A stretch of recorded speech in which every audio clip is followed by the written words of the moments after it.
Bienvenue dans Écho de l'écho. Aujourd'hui encore, nous abordons un sujet souvent débattu dans le monde du travail. L'utilisation du contrat de travail à durée déterminée ou CDD, comme on l'appelle souvent. Dans un contexte économique où la précarité de l'emploi devient souvent une réalité pour de nombreux travailleurs, ce dernier, donc le CDD, s'impose comme un débat incontournable. À l'origine conçu pour répondre à des besoins temporaires des entreprises, c'est-à-dire le remplacement d'un salarié absent, l'accroissement ponctuel d'activité ou les missions spécifiques, le CDD s'est transformé au fil du temps en un instrument d'ajustement face à l'incertitude économique. Son utilisation soulève alors des questions. Est-il toujours respecté dans ses contours légaux? Est-il devenu un levier pour contourner les contraintes liées au CDI? Quels en sont les avantages et les limites, tant pour les employeurs que pour les salariés? Dans ce numéro d'Écho de l'écho, nous explorerons les différentes facettes de ce contrat avec Nicolas Soulet. Il est expert consultant dans le monde du travail. Il intervient dans le conseil auprès des entreprises du secteur privé, sociétés de services, minières et pétrolières. Mais vous connaissez déjà la tradition. Allons-y d'abord retrouver notre cher ami Lavoie. Alors Lavoie, dites-nous, qu'est-ce qu'un CDD?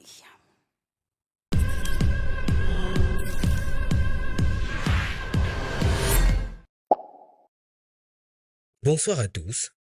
En droit du travail, il existe deux types principaux de contrats.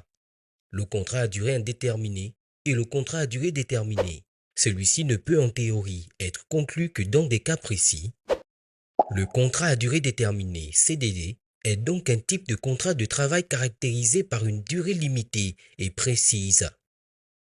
Il est généralement conclu pour répondre à un besoin temporaire au sein d'une entreprise, comme un surcroît d'activité, le remplacement d'un salarié absent ou encore pour un emploi saisonnier. Le CDD offre une solution flexible pour les employeurs confrontés à des besoins temporaires en assurant un salarié une protection encadrée par la loi. Toutefois, en raison de sa précarité, ce type de contrat est souvent critiqué, ce qui explique les nombreuses règles visant à protéger les droits des salariés. Un CDD doit répondre à un besoin ponctuel au sein de l'entreprise. Vous verrez certainement avec notre invité les situations dans lesquelles le CDD est autorisé. Modeste, alors que le marché de l'emploi évolue et que les attentes des travailleurs se diversifient, je pense humblement qu'il est crucial de continuer à encadrer cet outil avec vigilance, tout en explorant les alternatives viables pour répondre aux défis économiques et sociaux actuels. Voilà Modeste, à vous l'antenne.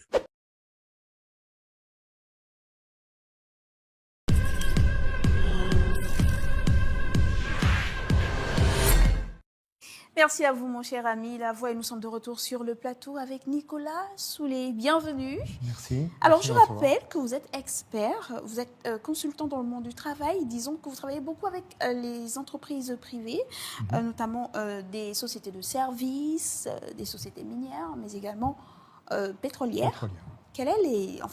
Comment est-ce que vous vous organisez? Est-ce qu'il y a différents types de conseils par rapport au secteur donné?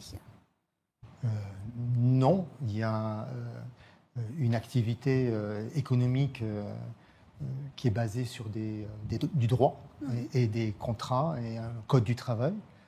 Et moi, mon cabinet, nous apportons des conseils au plus proche des chefs d'entreprise dans toutes leurs problématiques, contact avec les administrations, l'écriture, les liens avec toutes les problématiques conflictuelles qu'il peut y avoir, accompagner les responsables des ressources humaines, responsables financiers aussi, parce que les transferts financiers, c'est parfois compliqué, et beaucoup de souplesse, beaucoup d'écoute, et vraiment accompagner les entreprises dans leurs évolutions, et elles en ont beaucoup. Alors, on parle du CDD, le contrat à durée déterminée. Alors, dites-nous, d'entrée de jeu, quelles sont les principales caractéristiques de ce contrat-là selon la législation gabonaise? Très bien. Alors, il y a plusieurs contrats qui existent. La nouvelle mouture du Code du travail a rajouté des contrats intermittents, des contrats d'ouvrage, et puis le dernier contrat qui est le CDD à terme incertain, qui sur Port-Gentil a été un peu mouvementé avec l'accord du 30 octobre 2024 entre l'UPEGA et l'ONEP. Le CDD, lui, c'est un contrat entre deux parties qui conviennent de travailler un certain temps. Et celui qui rompt le contrat doit l'argent à l'autre. Voilà. Si l'employé il signe pour 2 ans, il fait 1 an et demi puis trouve mieux ailleurs, il pose sa rupture. Et il doit aussi regarder les problématiques de l'employeur qu'il a budgété pendant 2 ans et il doit 6 mois à l'employeur. Donc c'est un contrat de transition qui permet souvent à des jeunes employés d'être testés par l'entreprise, de regarder s'ils sont compétents avant de passer dans un CDI. Et là, on aimerait quand même savoir quelle est la part justement des contrats à durée déterminée, donc des CDD dans le marché du travail au Gabon, comparé au CDI. Alors, malheureusement, il y a trop de CDD, et trop de CDD mal gérés, j'ai envie de dire, par les entreprises, comme si les entreprises avaient peur du CDI, alors que nous pensons que le CDI, c'est une solution d'engagement, de formation, de prendre des gens qui rentrent dans le capital humain de l'entreprise. Quels sont les secteurs? Parce que vous dites qu'il y a trop de CDD. Oui. Mais quels sont les secteurs qui utilisent le plus ce type de contrat au Gabon? Alors, soi-disant, en fait, tous les secteurs. Malheureusement, tous les secteurs. Il y a des secteurs plus techniques qui nécessitent de la formation.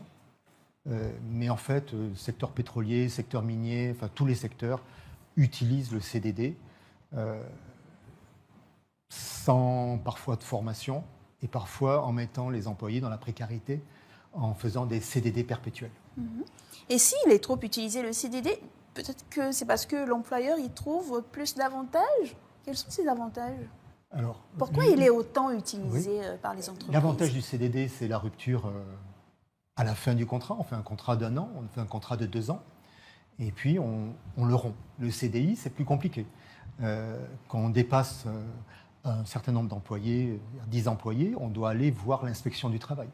Il y a une procédure à faire. Et le CDI a aussi un coût de quelques mois, qui sont des indemnités qui viennent se greffer sur le départ, qui doivent être regardées et qui ont un coût.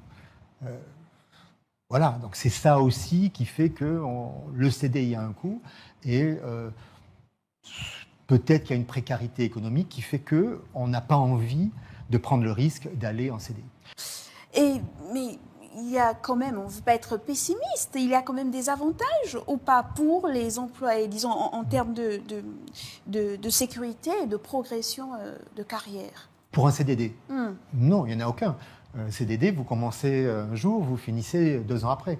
Alors le CDD aussi est parfois mal interprété et dans son écriture du Code du travail, et ce qui pose problème, c'est que le CDD a 2 ans, période qui ne doit pas être dépassée de 2 ans, et est renouvelable une fois. Et donc ce renouvellement au singulier est inclus. Et on voit aujourd'hui sur le marché des gens qui font des CDD avec un renouvellement tous les mois, des CDD de 1 mois, 1 mois, 1 mois. Donc on arrive à 22 renouvellements de CDD. Ou des CDD de 2 mois, donc on arrive à 11 renouvellements. Il y a un état de CDI au bout de 2 mois.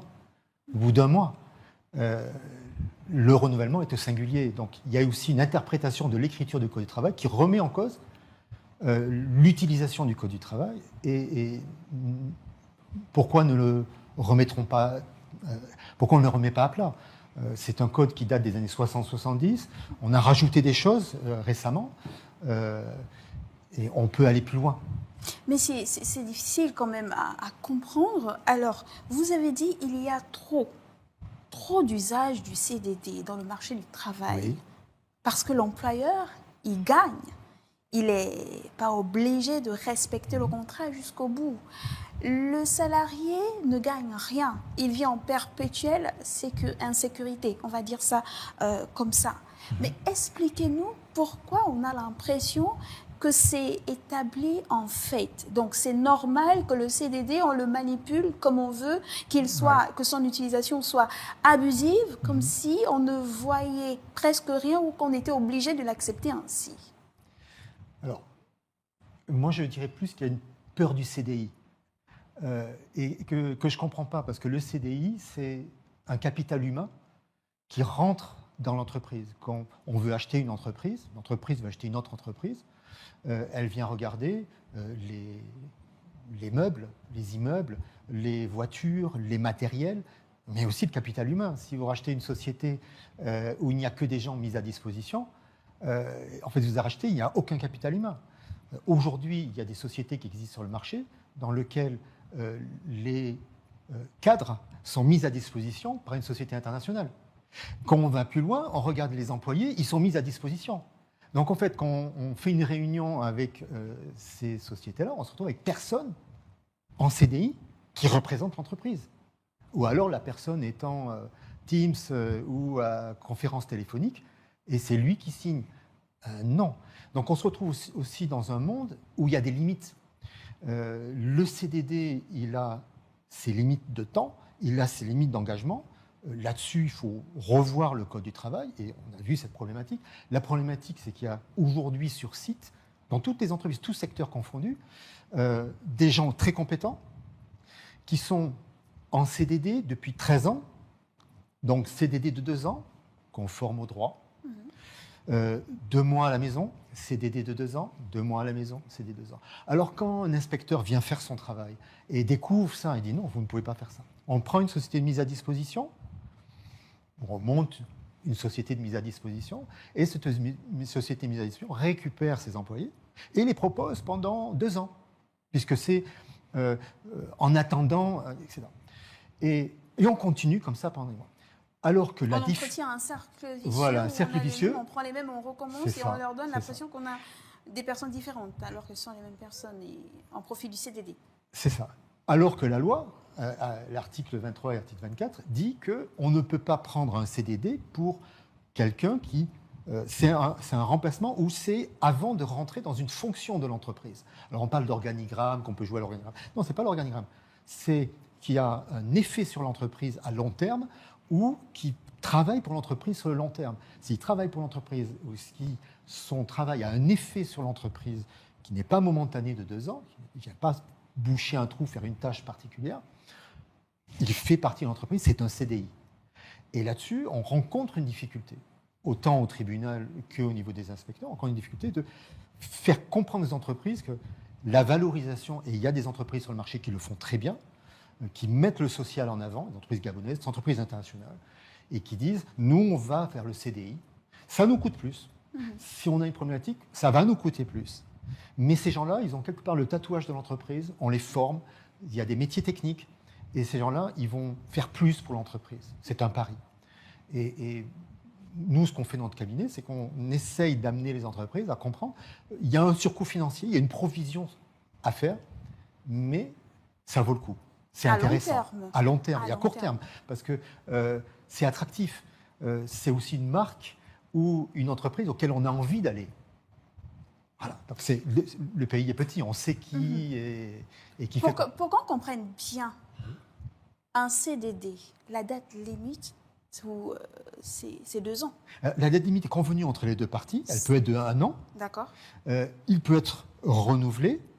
Mais à 2 ans et 1 jour depuis le premier jour, ça devient un CDI. La durée maximale avec un seul renouvellement, et pas plusieurs, un seul renouvellement, c'est 2 ans, la période de 2 ans. Au bout de 2 ans, beaucoup de sociétés font partir leurs employés à la maison et il y a comme une jurisprudence ou je ne sais pas, et ils reviennent et on part comme ça dans une... Mais ces entreprises sont perdantes parce que ce sont des techniciens, parfois depuis 13 ans, qui sont sur site, 14 ans, et qui sont des cadres de l'entreprise, qui font tourner les machines. Et là-dessus, je pense qu'il y a une timidité ou une peur du CDI qu'il faut enlever. Et quand je vois le secteur pétrolier, le choix qu'ils ont fait avec ce syndicat UPEGA de dire ces CDD deviennent des CDD à terme incertain, mais si vous vous séparez de ces gens-là parce que le contrat s'arrête, ça devient, il faudra payer comme des CDI. Maintenant, les banques en face, est-ce que ce discours va passer et voient contrat à durée déterminée. Donc, il y a un premier pas et il faut aller plus loin. Et quel est